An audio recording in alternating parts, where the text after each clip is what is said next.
le Congo traverse une crise sans précédent. Crise multidimensionnelle actuelle qui tire sa source de 3 guerres civiles meurtrières et dévastatrices en 1993, 1997 et 1998, dont l'une d'elles vous a offert l'opportunité de reconquérir par les armes en octobre 1997 le pouvoir perdu par les urnes contre Pascal Lissouba, élu démocratiquement en 1992. Depuis ce coup d'arrêt du processus démocratique initié par la Conférence nationale souveraine de 1991, le peuple congolais, traumatisé par plusieurs décennies de violence politique, traverse des jours et des nuits d'angoisse au cours desquels nous craignons de voir s'écrouler définitivement l'édifice d'une nation et d'un État que 62 ans d'indépendance n'ont pas permis de bâtir dans la cohésion nationale, la paix, la démocratie et le développement conformément à notre devise nationale, unité, travail, progrès. Au-delà de ces manifestations économiques, sociales et culturelles, la crise que traverse notre pays est morale et démocratique, mais elle est traitée essentiellement en crise politique, source évidente de conflits permanents dont l'enjeu est le contrôle du pouvoir d'État, régulièrement confisqué. Voici 62 ans d'indépendance par des groupuscules associés et organisés sur des bases claniques, tribales, ethniques, affairistes, voire criminelles. Monsieur le Président de la République, la crise morale et démocratique que traverse notre pays depuis votre retour au pouvoir en octobre 1997 procède de la violation par les gouvernants des 2 piliers indissociables sur lesquels reposent la construction et le développement des nations modernes et prospères, à savoir les valeurs éthiques et morales et les principes du pluralisme démocratique.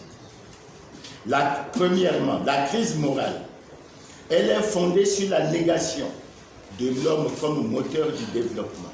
En effet, la construction d'une nation moderne et prospère est essentiellement fonction de la qualité de l'homme.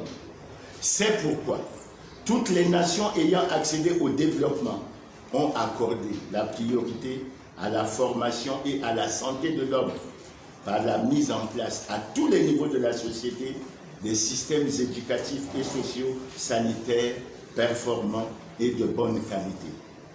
En effet, former correctement l'homme congolais et lui donner un haut degré d'instruction, de conscience civique et morale furent les objectifs prioritaires de vos prédécesseurs, Fulbert et Loulou, Alphonse Massamba Deba et Marien Ngouabi, dont les politiques dans les domaines de l'éducation et de la santé avaient mis l'accent sur la qualité des infrastructures et équipements scolaires au niveau primaire, secondaire, professionnel, technique et universitaire, l'accès aux bourses scolaires à tous les niveaux des études et sans discrimination de tous les enfants congolais, quelle que soit leur origine sociale, la rigueur dans la discipline et la conscience civique à tous les niveaux des établissements scolaires, le suivi médical des enfants scolarisés par un service de médecine et d'hygiène scolaire approprié et de qualité.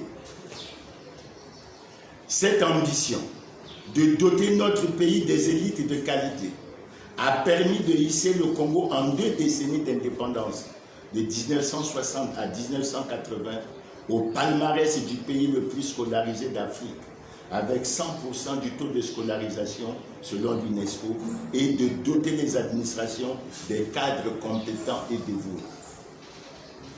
Dans l'une de vos multiples adresses à la presse internationale, vous avez reconnu que le déclin de notre système éducatif a commencé dans les années 80, comme par hasard, sous votre règne au sommet de l'État, commencé le 5 février 1979. Aujourd'hui, notre pays est désormais en queue de peloton par la faillite généralisée de son système éducatif. Dans le domaine socio-sanitaire, l'effondrement total de l'ensemble des équipements et infrastructures, ainsi que du système de protection sociale, dont l'abandon de l'indigénat laisse l'écrasante majorité des Congolais vivant en dessous du seuil de pauvreté sans recours devant la maladie. Les privilégiés du pouvoir bénéficiant automatiquement des soins dans les hôpitaux à l'étranger évacués aux frais de l'État, c'est-à-dire des contribuables congolais. Monsieur le Président de la République, au pouvoir de 1979 à ce jour, vous êtes donc le mieux placé par rapport à vos prédécesseurs pour expliquer aux générations actuelles et futures les causes de la faillite totale des systèmes éducatifs et socio-sanitaires congolais, réputés très performants et de qualité jusqu'aux années 80. L'extrait ci-après du discours de Jean-Pierre Tzister-Tchikaya, alors président du RDPS, à la tribune de la Conférence nationale souveraine de 1991, nous donne un éclairage sur les causes politiques de cette faillite. Sans évoquer ici dans les détails ni l'état délabré de nos systèmes éducatifs et sanitaires, ni le chômage des jeunes, ni d'une manière générale les conditions de vie précaires des Congolais, nous pouvons affirmer que la débâcle économique entraîne par voie de conséquence le naufrage social. Nous voulons cependant faire remarquer que la gabégie organisée, en toute impunité, par le règne sans partage du lobby tribal et sa clientèle, a fini par créer dans notre pays quelques îlots d'abondance au milieu d'un océan de misère. Plus grave encore, les valeurs civiques et morales ont été détruites. L'homme se juge désormais, non pas à sa compétence, à sa probité et son dévouement à la cause nationale, mais à l'épaisseur de son porte-monnaie, quelles que soient les conditions de son enrichissement. Dès lors, du sommet au bas de l'échelle, des instances politiques et administratives, rares sont ceux qui ne mettent pas toute leur ingéniosité à chercher comment tirer part de la parcelle de responsabilité qu'ils détiennent pour s'enrichir illicitement et rapidement. Fin de citation. Ce discours historique du fait Tzister-Tchikaya conserve encore toute son actualité face aux réalités actuelles de notre société en crise. La destruction des valeurs civiques, éthiques et morales dans notre société est donc à l'origine du naufrage de notre pays. Car le développement d'une nation est avant tout fonction de la qualité de ses hommes et le rôle de toute organisation politique est de placer ces hommes dans des conditions permettant à mieux stimuler leur formation, leurs facultés créatrices et de mieux libérer leurs énergies pour les mettre au service de la construction nationale. Deuxièmement, la crise démocratique. Elle tire sa source dans le non-respect par les gouvernants de la règle de la majorité et celle du règne du droit. 2.1. La règle de la majorité traduit en termes pratiques le principe de la souveraineté du peuple qu'il exerce par l'élection. Les élections sont donc la pierre angulaire des gouvernements représentatifs démocratiques. Dans une démocratie, l'autorité des gouvernants n'émane que du consentement des gouvernés, c'est-à-dire le peuple souverain.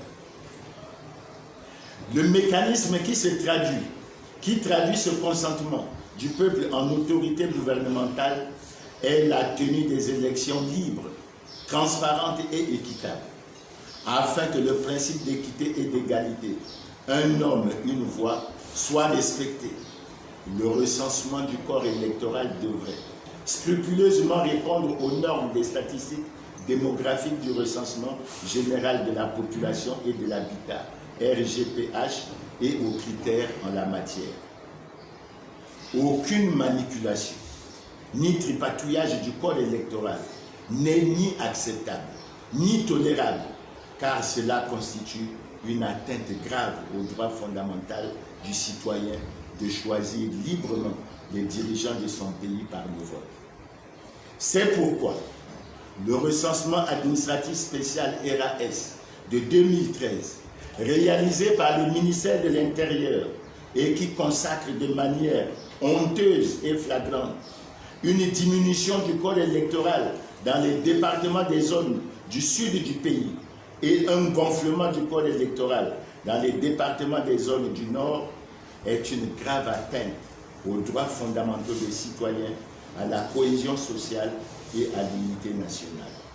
Malheureusement, depuis 2002, la gouvernance électorale a été totalement confisquée au profit des candidats du Parti congolais du travail par le recours à des procédés antidémocratiques. La souveraineté du peuple, consacrée par les principes universels de la démocratie, est inviolable et n'est possible que dans le strict respect de la règle de la majorité. 2. Le règne du droit, c'est-à-dire la Constitution. Il traduit l'existence d'une loi qui s'impose à tous, sans exception, et qui garantit les droits et devoirs des citoyens ainsi que l'exercice des libertés. En démocratie, la Constitution est la loi suprême dont découle l'organisation de la nation et de la société.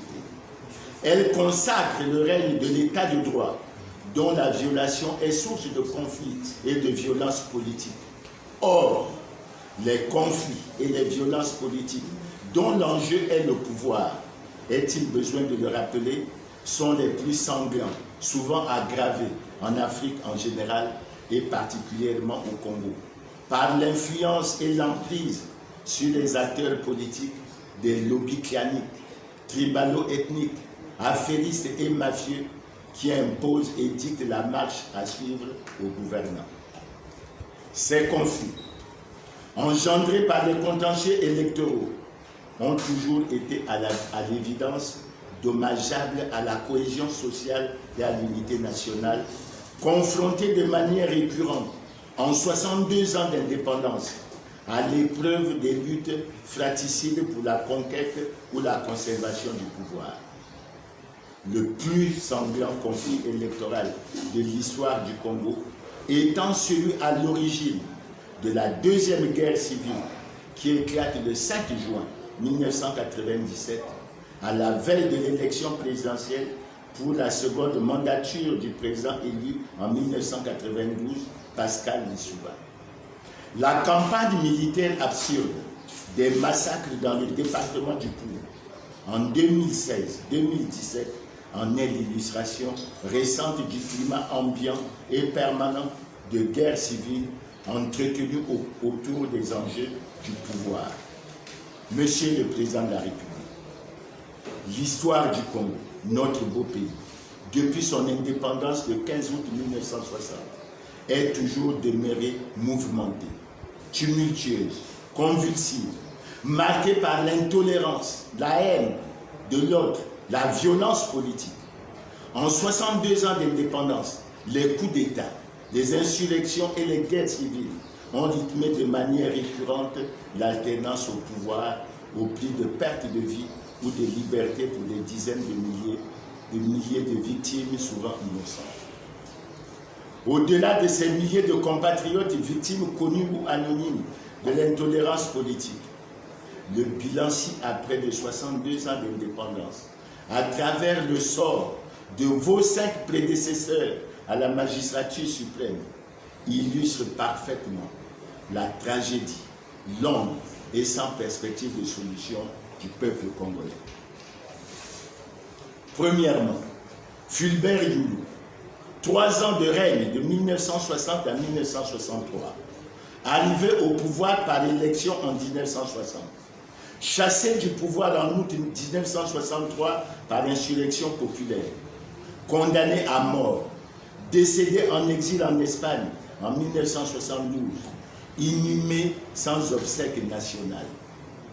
Deuxièmement, Alphonse Massamba Deba, 5 ans de règne, de 1963 à 1968, arrivé au pouvoir par insurrection populaire en août 1963, chassé du pouvoir par coup d'État militaire le 31 juillet 1968, arrêté, condamné à mort et supplicié en mars 1977 suite à l'assassinat du président Marien Ngouabi.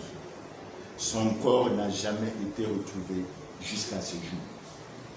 Troisièmement, Marien Ngouabi, 9 ans de règne de 1968 à 1977, arrivé au pouvoir par coup d'État le 31 juillet 1968, assassiné en plein exercice de ses fonctions le 18 mars 1977. Troisièmement, bis, Denis Sassou Nguesso, président du comité militaire du parti, de mars à avril 1977. Quatrièmement, Joachim Yombi Opango, 2 ans de règne de 1977 à 1979.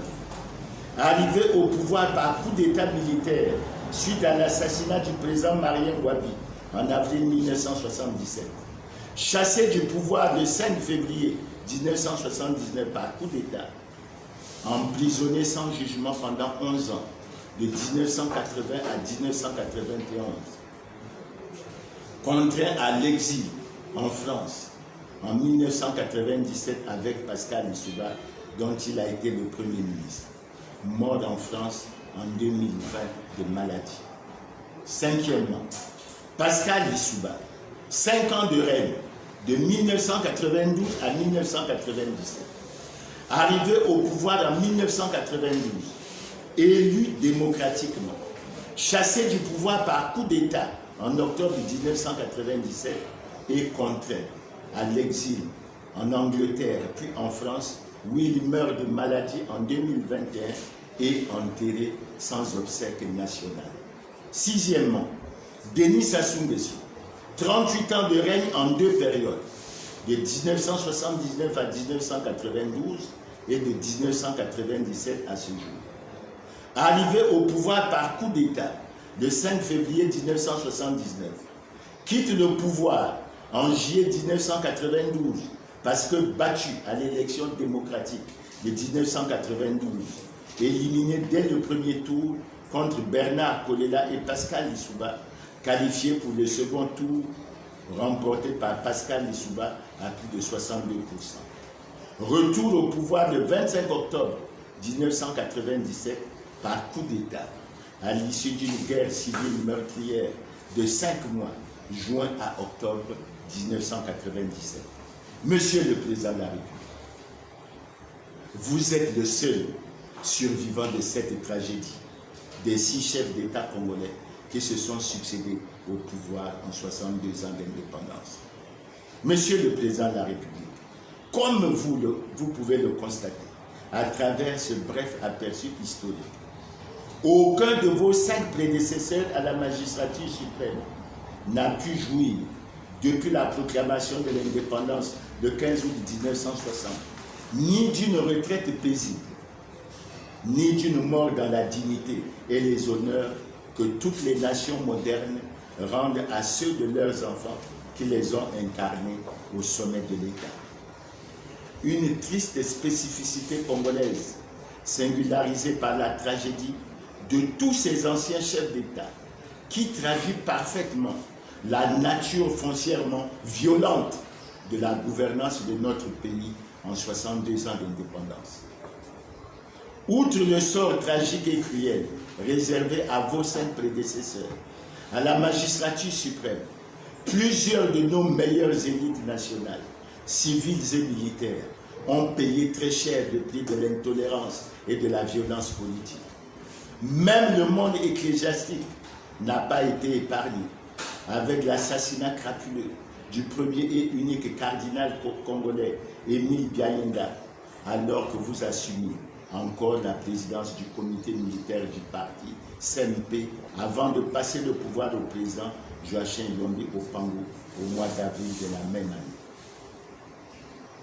L'assassinat du cardinal Émile Biayenga sera suivi de celui de 4 autres hommes d'église à Mindouli, un pasteur protestant, un prêtre catholique, un officier de l'armée du salut et un pasteur kibambiste, alors qu'ils étaient en mission de paix dans cette localité en guerre civile. L'assassinat et le meurtre pour des mobiles politiques n'ont connu aucune trêve en 62 ans d'indépendance, avec une véritable chasse à l'homme organisée et planifiée par tous les pouvoirs contre nos élites nationales, dont le sort pour ceux qui ont échappé à la mort sera la prison ou l'exil à l'étranger, où plusieurs sont décédés sans retour au pays de leur dépouille. Mungunga Ngila et Philippe Bikikita.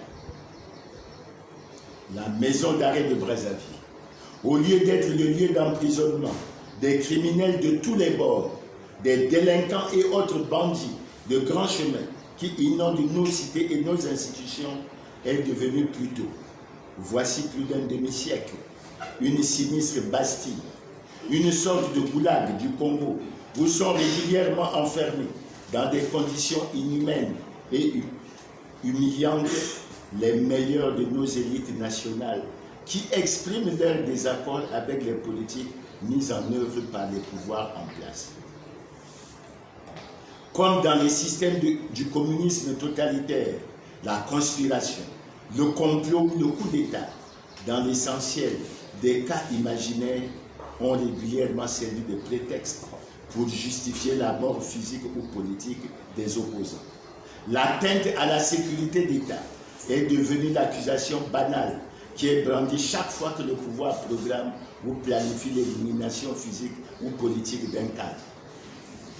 Depuis plus d'un demi-siècle, les Congolais assistent régulièrement, jusqu'à ce jour, au déploiement des simulacres d'enquête musclés de police et de justice, conduites contre des opposants, supposés ou réels, par des fonctionnaires préalablement sélectionnés, parmi les plus zélés, fanatisés et motivés. C'est ainsi que précédemment au général Jean-Marie Michel Moukoki et le ministre André Okombi Salissa qui entament leur 7e année d'embastillement arbitraire et injuste. Plusieurs illustres personnalités de nos élites nationales, civiles et militaires, ont séjourné dans les lugubres cellules de la maison d'arrêt. L'histoire n'oubliera certainement pas les noms célèbres des pensionnaires de cette Bastille congolaise tels que 1. Des anciens chefs d'État par intérim. David Moutsaka, chef d'État par intérim du 15 au 17 août 1963, après la démission du président Fulbert Lumumba. Alfred Raoul, chef d'État par intérim de septembre à décembre 1968, après la démission du président Alphonse Massamba Deba. 2. Des hautes personnalités politiques. Pascal Lissouba, Ambroise Noumazala, Ange Didier Diawara, assassiné. Élie Théophile Itsou, assassiné. Bernard Bakana Kolela, Jean-Pierre Tister Chikaya, Claude Ernest Ndala, Lambert Ngalibali, Martin Berry, Joachim Yombi Opambo, Ngila Mungunga Kombo, Prosper Abba Gandion, etc. 3. Des officiers supérieurs de la force publique. Kiyindou, assassiné. Félix Mouzabakani, Nzala Kanda, Benoît Mundeleboli, Godofroy Matine, Marcel Msourou, mort en prison. Alphonse Kimwala Kaya, assassiné. Prosper Matupampolo et Yikoko, assassiné. Augustin Poignet et Bundi, assassinés, etc. 4. Des hommes de culture et des artistes. Maxime Debeka, écrivain. Célestin Bemba, journaliste. Franklin Boukaka, chanteur, compositeur, assassiné, etc. La liste des suppliciés et des bagnards est longue, car la pratique de l'élimination physique ou politique remonte à plus de 55 ans, avec l'assassinat en 1965 de 3 hauts fonctionnaires.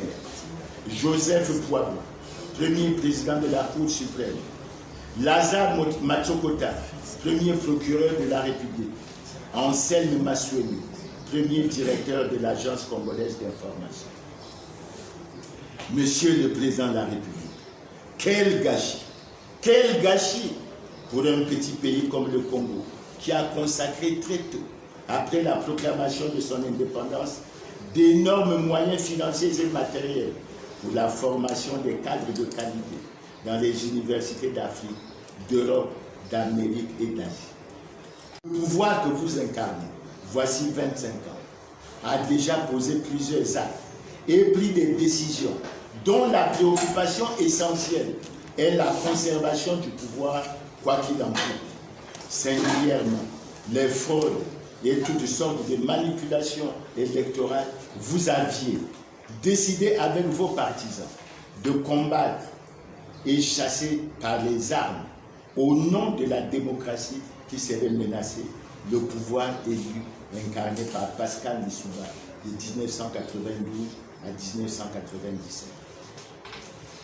Nous osons espérer que votre expérience accumulée plusieurs décennies durant, à plusieurs niveaux dans les arcades du pouvoir, jusqu'au sommet de l'État, n'autorisera pas que vous apportiez votre potion au chant des sirènes de vos courtisans, enivrés par les délices et les jouissances que leur procure en toute impunité le pouvoir.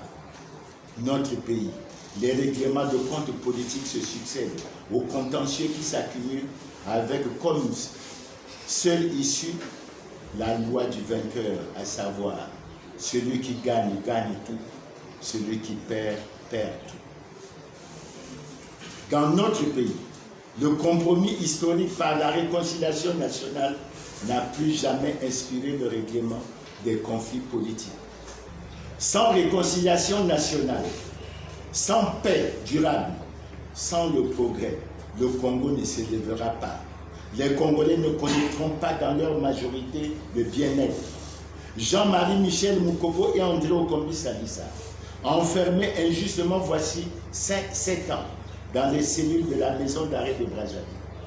Benoît Poukébéné et Jean-Martin Bemba, etc., condamnés à l'exil en France, symbolisent encore à ce jour la poursuite du long calvaire de plus d'un demi-siècle de traque de nos élites nationales commencées en 1965. Monsieur le Président de la République, Monsieur le Président de la République, combien de temps resterez-vous encore indifférent à leur sort? Monsieur le Président de la République, il sied de vous rappeler qu'en 1981, au terme d'un débat houleux et d'un bilan sévère des 27 ans du système de parti unique à la conférence nationale souveraine, vous aviez prononcé avec courage et lucidité, au nom de tous vos prédécesseurs à la magistrature suprême, le célèbre « J'assume ». Cette position, fondée sur l'altruisme, face au mouvement de démocratisation irréversible du continent africain, qui a soufflé en 1990-1991, a permis d'assurer à notre pays une transition pacifique du système de parti unique à celui fondé sur le pluralisme démocratique. Malheureusement, depuis votre retour au pouvoir, notre pays est replongé dans une autre crise, sans doute la plus grave de son histoire, parce qu'aucune leçon n'a été tirée par votre parti, le Parti congolais du travail, qui est revenu aux affaires avec les mêmes pratiques, les mêmes hommes, les mêmes comportements décriés à la conférence nationale souveraine.